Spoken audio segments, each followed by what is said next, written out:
Okay, hello to everyone. We will have our guest star from Iceland tonight, this afternoon with us, Yrsa Sigurðardóttir. Hello, Yrsa. How are you? Hi. I'm good. Hi. So, Iceland is a country of geysers and volcanoes.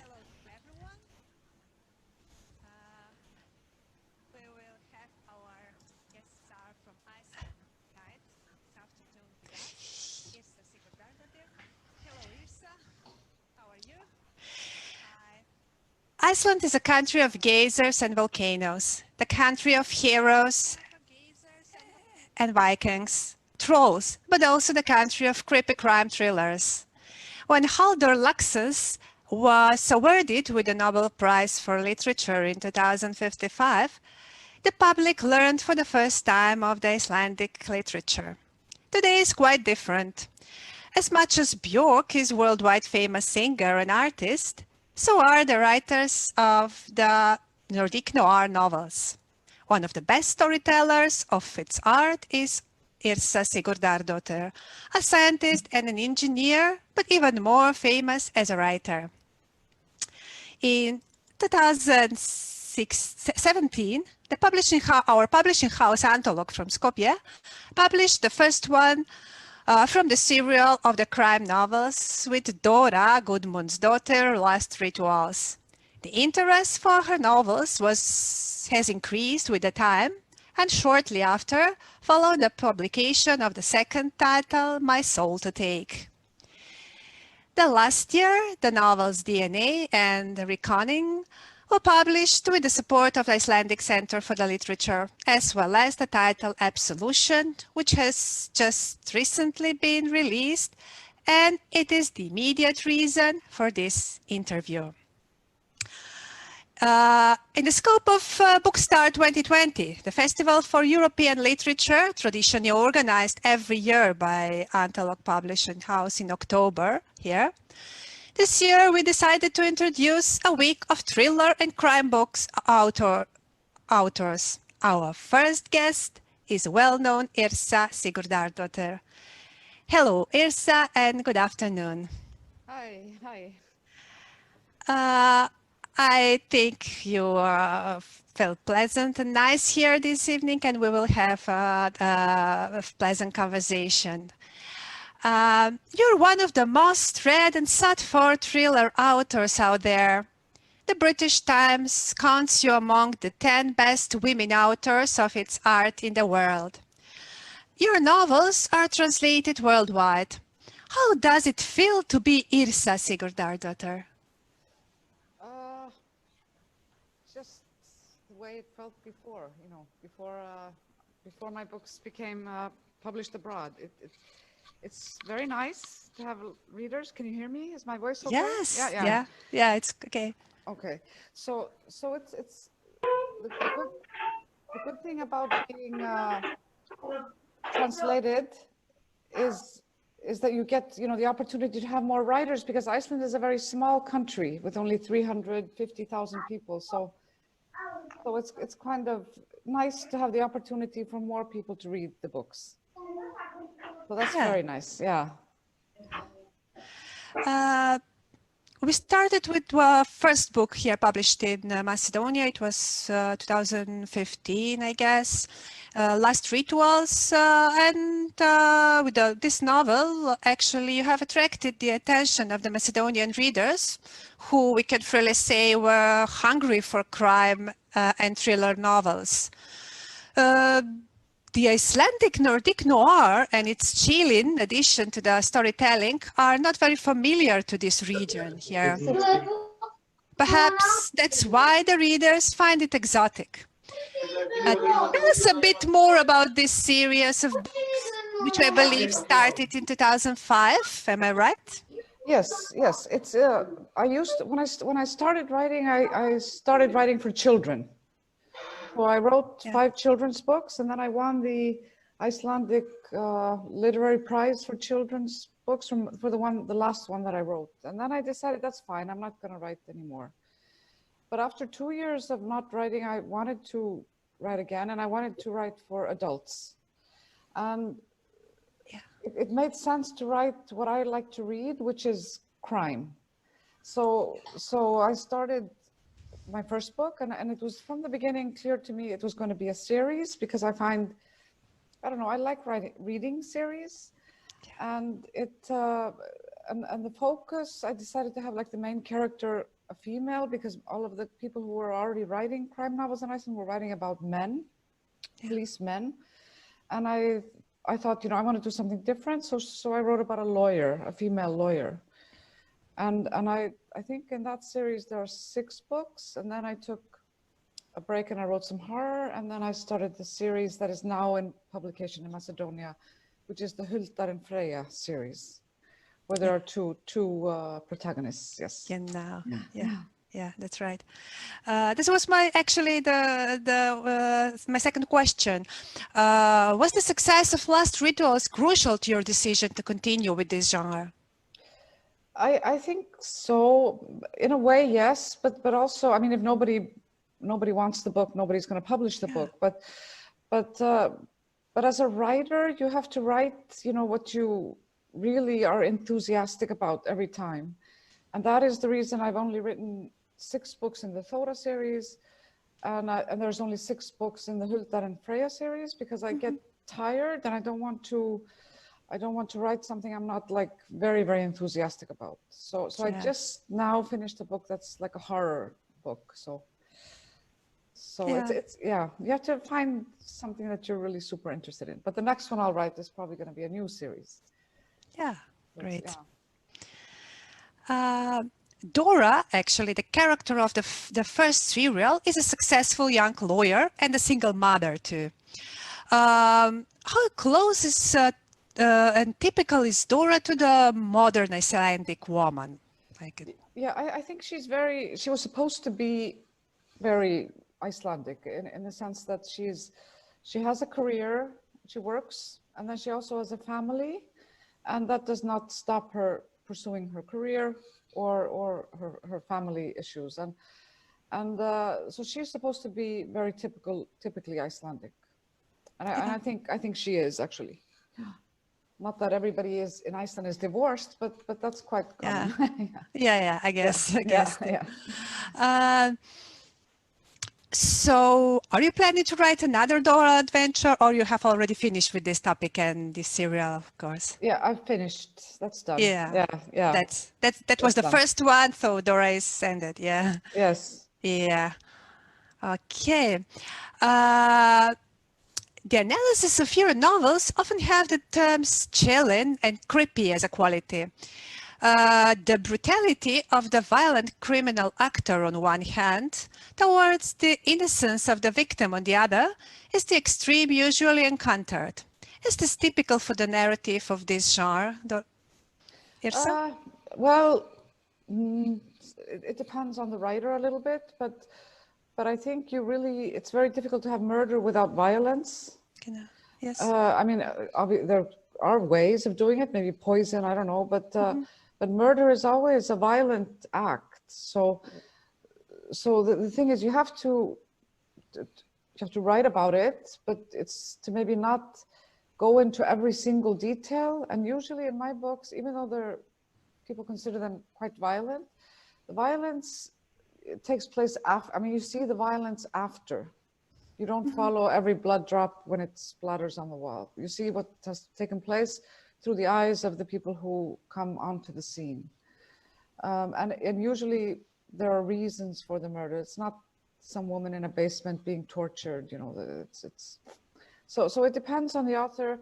And I must say that the more I've written, the more accustomed to violence, I guess, I've become. So I did have to take a step during the Huldar and Freyja series.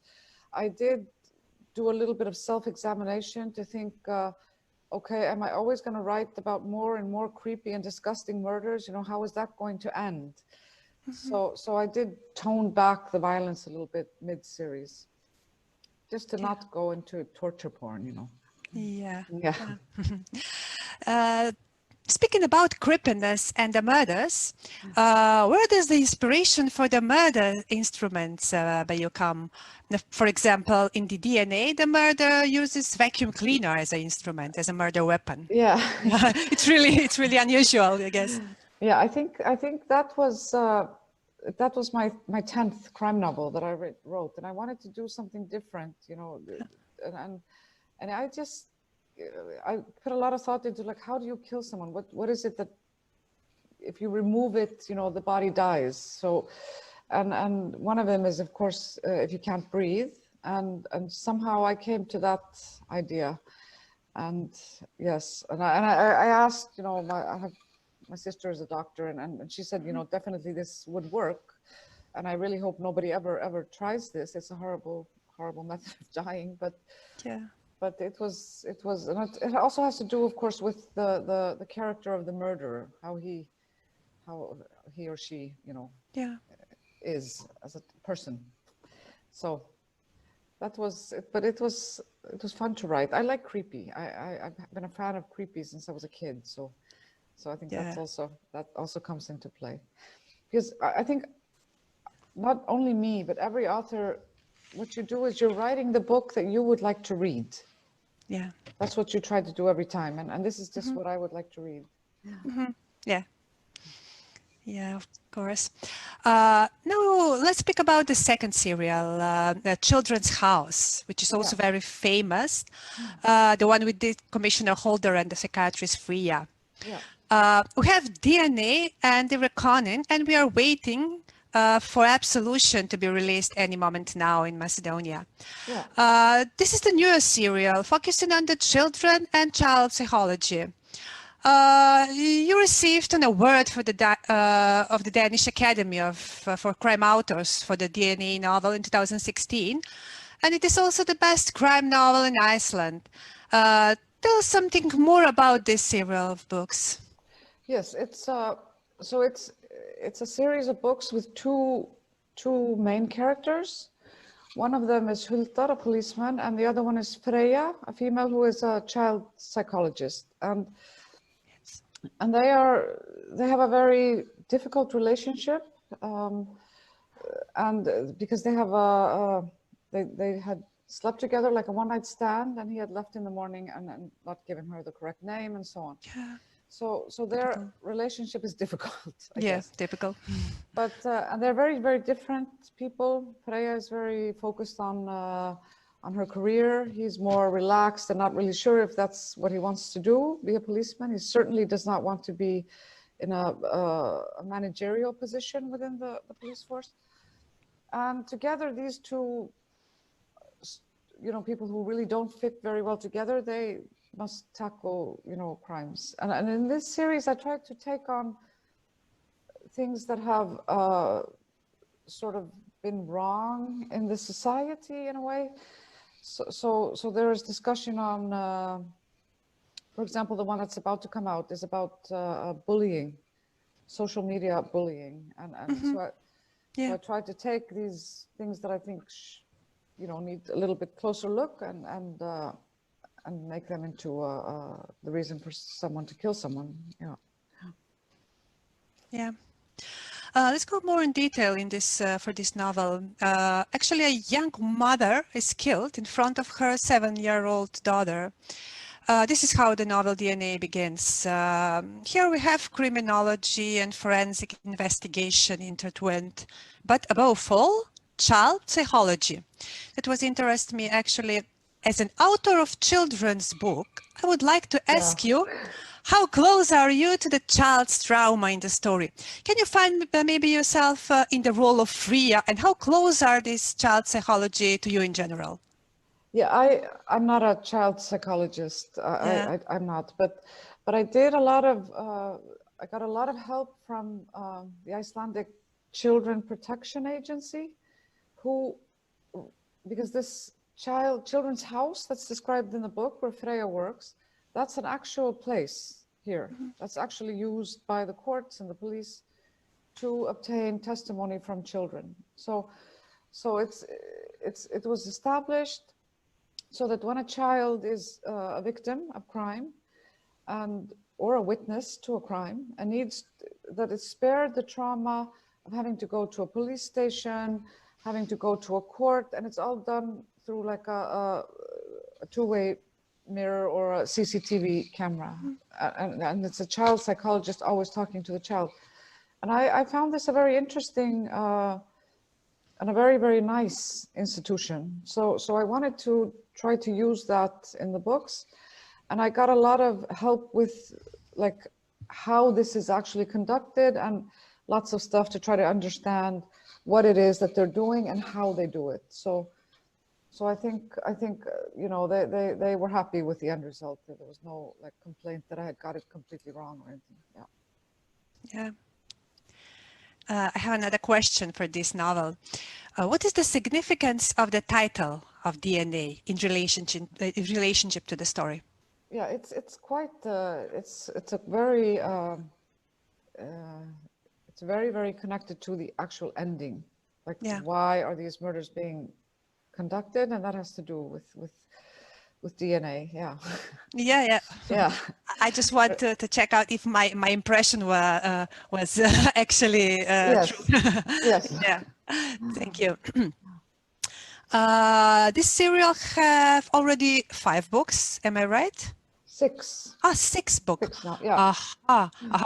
Will there be a next one, or here ends the adventures of Ria and Halder? Yeah, 6 only. 6 only. Yeah. I guess it's that seems to be my limit, and then I want to move on to something else. To something else. I think the thing is that in series, when you write a series, there are 2 different types of main characters. There are the main characters that are always exactly the same, like Hercule Poirot, Jack Reacher, and then there are the characters whose lives change over the series. And if you write, and one is not better than the other, they're just different. And if you write about characters that evolve, then you really can't continue writing about them forever. It's much more difficult. It's easier if the character is always the same. Yeah. So that is why you will have series with characters that don't change. They can last for many, many, many books, whereas the ones that evolve and change tend to be much shorter. Yeah, I guess 5 till 6 books, as you said, are really enough. Yeah. You were already a well-established children's books author when you decided to switch genres and start writing crime novels. What motivated you to switch genres, and in which one you felt more at home? I know why I switched. I was just very tired and I needed to do something else. The children's books were humor, and I was just, one of the things was that I was just really tired of being funny, and that's much more difficult than being horrible. So yeah. So I also wanted to write for a grown-up audience. But the thing is, next week, or no, 2 days from now, because this year I wrote 2 books, and I actually wrote another children's book that's coming out this week in Iceland. And so I'm very much looking forward to see how that will be received. So I was writing side by side a very awful horror novel and then a kid's book. So, a kid's book, yeah. Like lightening, relaxing. So yeah, it could be nice, a nice try. Speaking about crime books and thrillers again, so because your main focus are on these books, is there a recipe for a perfect thriller? What do you think? I don't think there's a recipe. Well, I mean, the thing is that there are ingredients that you have to have. If they're not there, then the book is not going to be all that great. And one of them would be sort of an interesting story, like a plot, a murder, something that's interesting. And then also the characters have to be engaging. So even if you have a really nice plot and you have horrible, badly written characters, then it will not work. So I think it's more about what needs to be in there and can't be missing, more than one way of doing it. But and also it's nice to have it in an interesting location as well. Yeah. Mm-hmm. So, Yeah. but of course, yeah. And then the writer will bring in their own sort of way of looking at things and telling the story. But I think a crime novel with not interesting main characters or characters, that's never going to be an interesting read, because Yeah. it's about more than just the murder. Yeah, yeah. I guess the readers also connect somehow with the characters more Yeah. and more, and that's what you are why we are writing the second one and the third one books, because I have an impression that the readers actually needs more a book, one more with their favorite characters, or they feel that not that something is ended here, or Yeah. they expect maybe another story. Yeah. Yeah, that is what's about serials. Okay, let's speak about it. Something different. Let's show the readers a different side of you now. Who is Yrsa in her private life? Oh, not very interesting. No, I'm a civil engineer. That's what I studied, and I actually Yeah, still work a little bit. I don't work full time, but yeah, I do so much traveling in normal times. But and I'm a what the reason I started writing really is that I am a reader at heart. I didn't yeah, study writing, but yeah, my study of writing has been just the love of reading since I was a small kid, yeah. and then and that's what I like the most to do is to read, and then I also like to watch horror movies. That's Yeah. what I do. Yeah. Yeah. Yeah, the perfect writer could first be the reader, the perfect reader. Yeah. Yeah, yeah. Yes, yes, before. Um, is there anyone who helps you or advises you while you're writing? Let's say, who is your greatest critic before even the book reached the printing press? Or No, nobody? no. I work Yeah, with my editor, yeah, and the only person who has seen the book until it basically goes for copy editing is my editor. editor. Yeah. Yeah, and he does well because I do it a little bit differently than most. He gets chapter by chapter. He doesn't get the full thing, Hmm. so he doesn't know, where it's going. Yeah, And then when I've written 10 chapters, I usually go back and fix the 10 when my ideas become more solid in my head. yeah. And then he has to start over, poor guy. So it's kind of, Hmm. yeah. But this gives me more time to run the book closer to publishing date, run the Yeah, writing. So yeah, yeah, yeah. That's how the book could be could release sooner, not to just to waste your yes, time. yeah, Yeah, for to editing. Yeah, yeah. So there's no first draft, second draft. yeah, Yeah, yeah. it's just Uh-huh. the book. Hmm. Iceland, in many ways, is a mystical island country about which we, from the south countries like Macedonia, know very little of. An interesting fact that I have read about Iceland is that people there really read a lot. Yes. People there seems to massively buy books as a preparation for the winter season or during the Christmas holidays, and everyone gets and gives a book as a present. Is Yes. that true? Yeah, it's Yeah. true. It's true. It is said that every 10th person in Iceland has written a book. What is the significance of the books for the average person in Iceland? Could you elaborate this? Yeah, I think, I mean, Yeah.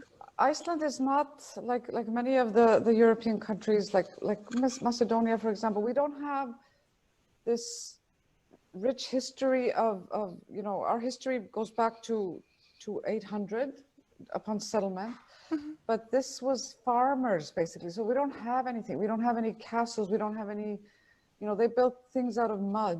So the only thing we have to sort of provide world culture, that would be the sagas, what they wrote down, their stories, the stories of settlement. So I think that's why literature has always been a really big part of our national identity, because we don't have any crown jewels. We don't have any, you know, we've always been a very low-key country, I guess. Yeah. And so we have beautiful nature, and then we have literature. So these two things are a very big part of just who we are, I guess. And then also during the Second World War, there was so little imported, and that's how the books became one of the biggest things to give for Christmas. Because we did have a printing press, and we did have some paper. I don't know where that came from, because we don't have any trees, but we did have paper for some reason. Yeah. And so that became the really the only thing you could give for Christmas during the Second World War were books. And then it stuck, because it fits very well into winter. When it's cold outside, it gets very dark here in the winter. Then it's so nice to read. And then everybody's talking about books. You go to Christmas parties and people are asking, what are you reading? What did you get for Christmas? And it's just become a part of our Christmas tradition in a way. Yeah. Yeah. But there is one mistake in that, because I know this figure about every 10th person in Iceland having published something. That comes from that's like an official Icelandic thing, but it's not correct, really. I don't know why they would say that, but that figure has to do with if you published a bachelor degree thesis, you know, it's not novels or books, it's everything. Yeah. So every of course. 10th person has published something, but not every 10th person is writing a book. Okay, that's only marketing or something. Yeah, it's such a it's weird thing to say, but that's what they say. But anyhow, I wish the other my people here in Macedonia could read half as the Icelandic people read. It would be nice for us. Yeah. When we are speaking about books and papers, what do you think? Do you feel that technology and online reading are slowly replacing classical printed books? I don't think they will fully replace books, but here, like the Kindle and that kind of book, the e-book, that's not very common. But what has become quite popular are these audiobooks. People can listen to books, and so we have here a company called Storytel. I don't know if you have that, and then you can listen to the books on, and that's become popular. So there is a worry here with publishers that this market will, you know, and is taking away from the actual physical copy of a book. Myself, I like to have a book in my hand and look out on the back of it and touch it and feel it. And I've never read an ebook, and I don't know, I don't listen to audiobooks either. But it's just changing but I think the actual physical book, that will, well, I don't know, but I think it will at least live until it'll be there as long as I'll be probably long gone into a coffin before there are no physical books. Yeah, I agree with you. Yeah. Yeah. So I have now, let's say, a couple of short questions for the lightning round question, just with the short answers from our readers here in Macedonia. What are you reading when you are not writing? Oh, I'm reading crime and horror. Yeah. So I like a lot of the Nordic noir authors. I do like them. And there's one Icelandic author who is really good called Ragnar Jónasson. And I like his books. I like Joe Nesbo. And then I like some of the English authors as well. And yeah, basically, and then I read, you know, other things as well. But this is what I mostly enjoy is crime novels. Yeah. Is there any negative feedback or comments about your books? Or? Yeah. I think yes. I think nobody. There is no such thing as a book that everybody loves. You know, that's not a chance. That book. Yeah. Well, if there is, I haven't seen it. So there's always someone. You can't write for everybody. You have to just write the book that you want to write, and you think you know, and you do your best to make it good. And then that does not mean that there won't be people that don't like it. And that's very hard, I think, in the beginning for especially young people who are starting out their writing career, is to take the bad comments with the good comments. But that's just, you know, you get over it. And it's probably no matter what you do. If you write a song, anything artistic, people have tastes. And it's a question of taste, and of course. And that's also the beauty of books, and that's why books will continue to be alive, is that they are so variable. There are so many kinds of books that everybody can find a book that they would like. Yeah, that's right. Which one of your books would you like to see adapted in the big screen? There is a movie from one of my books. Yeah, and I don't think this book has been out in Macedonia, but it's actually been my most popular book. And it's a ghost story. And it was made into a movie, and they did a really good job. I didn't do anything for the movie. I just signed the contract, and I didn't want to do anything. Not the screenwriter? No. That's a totally different ballgame. Yeah. And did you like the movie? I did. Yeah, I did. Yeah. And so that was a pretty obvious one to make, I think. But I would like, I guess DNA. I think DNA would be good. Yeah. Because I can imagine your books to write in a movie. I thought just like I imagine that they could be written as a movie. I think it's because when I'm writing, I see this happening in my head. So kind of it's kind of like I've already seen the movie. You know, while I was writing it, it was in my head, the movie. And that's I think why they become, or someone told me that's how they become quite easy to make into film or movies or TV shows, because they're quite visual in a way. Quite visual. That's the right word. Yeah. And if you want to tell to the Macedonian people here your last title you're working on, what should we expect? Yeah, like for Macedonia, for that series, there is the one coming out now, like you said, that's about bullying. Yes. And that is a very, very awful subject to tackle. And I'm sure, I don't think any country does not experience this, you know, kids bullying kids. So that's a very, I think that's quite a relevant topic, and I really hope that there's no bullying in Macedonia. That would be fantastic for Macedonia. But I know at least here it's not good at all. It's really bad. And then the one that comes after that, that's one where a guy is found hanging in an old place of execution here in Iceland, in a lava field where they used to execute criminals, I guess. And that one is really about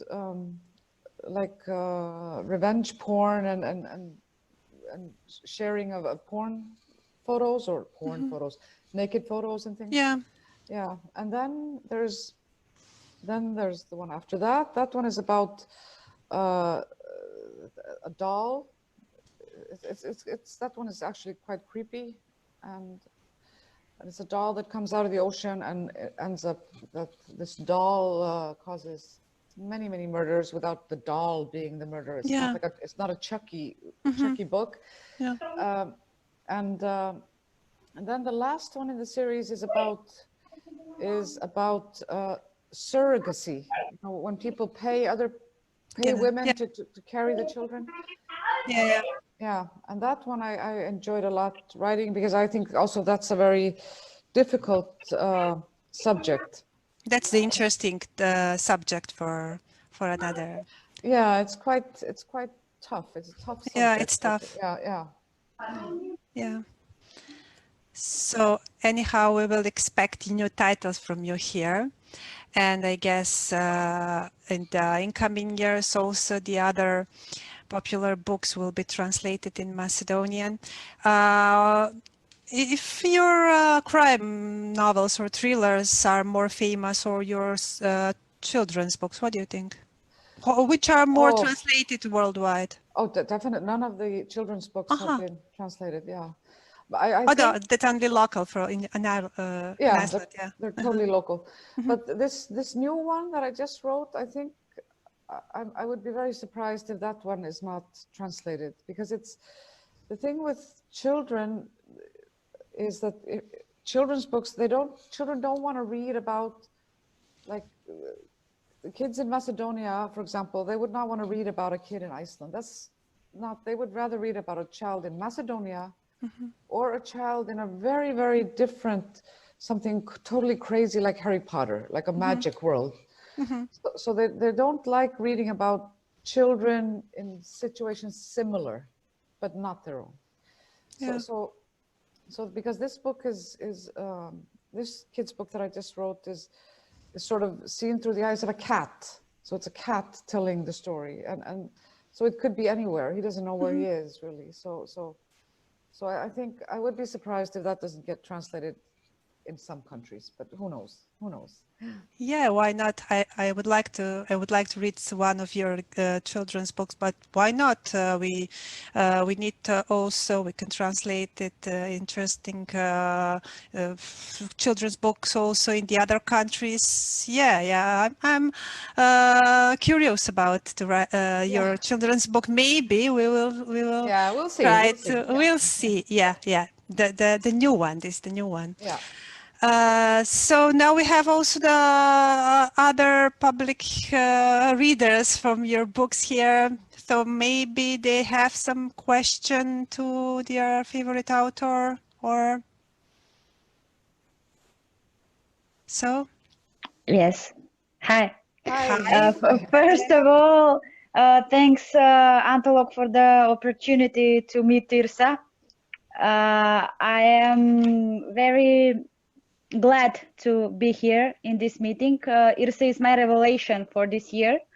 My thriller revelation. Yes, I've read 2 of your books this year, and I am really exalted from the books. How did the spring and now the autumn lockdown during this Corona crisis? How did this influence you in your writing? Are you writing more now? Do you have more inspiration, or it made you less inspiring? Yeah, that's a good question, because when we started having this Corona crisis I think it was in March, and I thought in the beginning, oh, this is fantastic. Now I'm not going to be out making any trips, so I'll have so much time to write, and it'll be all fantastic. But then I found that I was actually missing the inspiration that you get from meeting people and having a life, outside your house. Yeah. So it was difficult in the beginning to try to get over this very, very isolated feeling, and this distance from other people somehow. But then in the end, I did manage to write the 2 books, and one with the grown-up and then the kids' book. So it ended up okay, but it was difficult in the beginning. And I've heard many other authors say the same, that all of a sudden you have all this time, but you can't use it because things are so strange. So Unexpected thing somehow. Yeah. Maybe after these crazy times of Corona, we don't know how long all this will last, but you have an open invitation here in Macedonia to come and to meet your fans, more of your fans. So now we are on a few of them here. So maybe next year, maybe someday in future. Yeah, we will. You're welcome to come in Skopje in Macedonia, and to meet live, to read live from your books, and to meet in live with your public readers here. Yeah. Sounds very good. Yeah. maybe in summer or in, yeah, hey, summer is really hot maybe for you, but autumn is it's a quite nice a season for traveling. Yeah, because you mentioned you like traveling, but now we all have to skip traveling for a little bit and concentrate on reading and writing at home. Yes. Yeah. So do we have any other questions maybe from? Yes.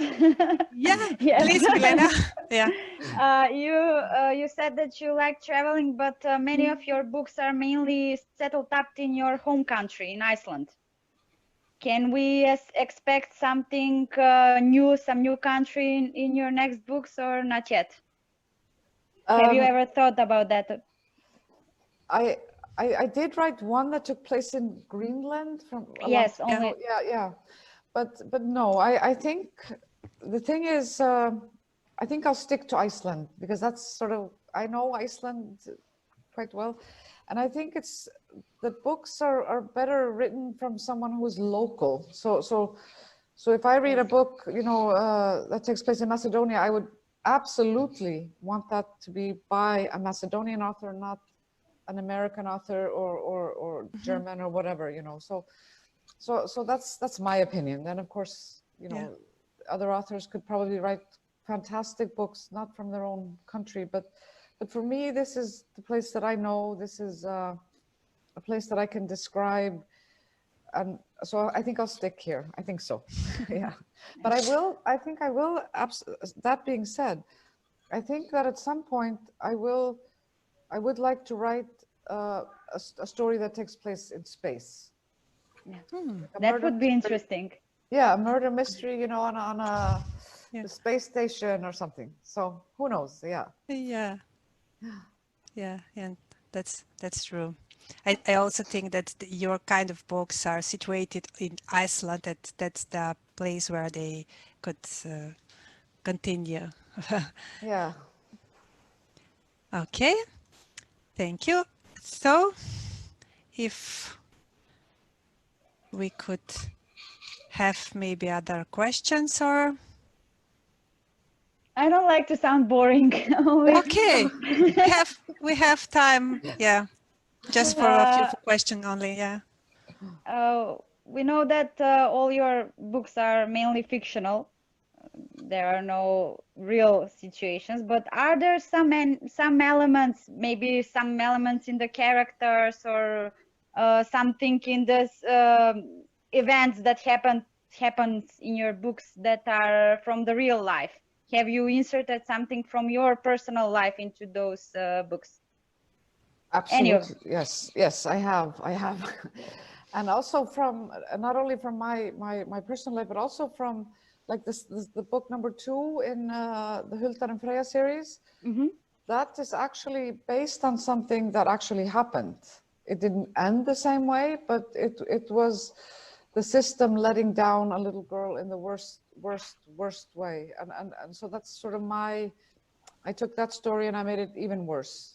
So I do use things that have happened, and the surrogacy story as well. That's something that is based on something that happened, but never exactly the same, and always a whole lot worse than even the bad. Thank you. You're welcome. Yeah. Okay. So I guess if other Marina or Milena have some questions. Hi. Yeah. Hi. Okay. Marina. Who have questions? We have time. Any of you?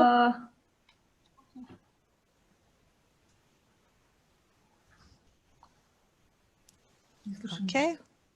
You can also write your questions on chat. So. Can I speak? Yes, of course. We can hear you, Marina. Okay. Yeah. You said that children in Macedonia don't like to read books about children in Iceland or somewhere, but we all grew up with Heidi and Pippi Longstocking.